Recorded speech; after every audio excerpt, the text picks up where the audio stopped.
So a few days back, I said something that some of you probably thought that it's impossible.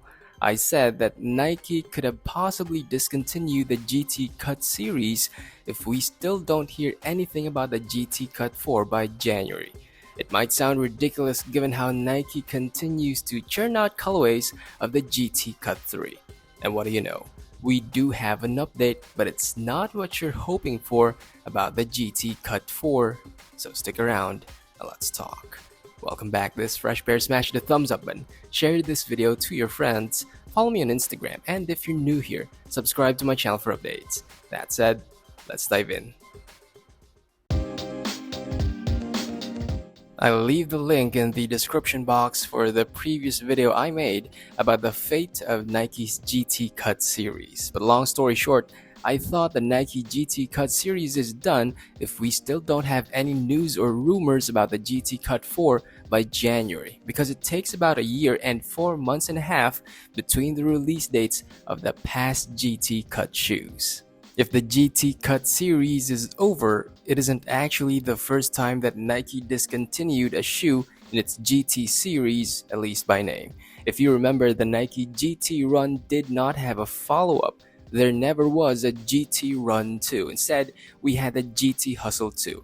It's a different name for a different shoe, but some say it's the sequel to the GT Run nonetheless, because there never was a GT Hustle 1. So it seems that Nike has been playing the name game. Some might find it confusing, while others might say it's Nike's way to keep people interested, which brings us to the Nike GT Turbo. Recently, a leaked photo of a familiar looking shoe surfaced. You might easily say it's the GT Cut 3 because it does look like it, except that it's not the GT Cut 3. It's said to be a new shoe, at least by name, and it's called the Nike GT Turbo. Rumors say that the Turbo is actually an upgraded version of the GT Cut 3. Here's why. First, the overall design is closely similar to the GT Cut 3. The plastic piece at the toe section looks similar, along with the placement of the lateral swoosh. The materials for the upper, however, will most likely be different. The tongue material itself is a dead giveaway, along with a different lacing setup.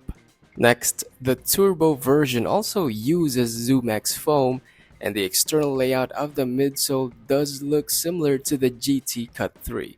The same is also true for the decoupled outsole, because the traction pattern is practically the same, except for the midfoot shank, because it seems that the Turbo version will have carbon fiber.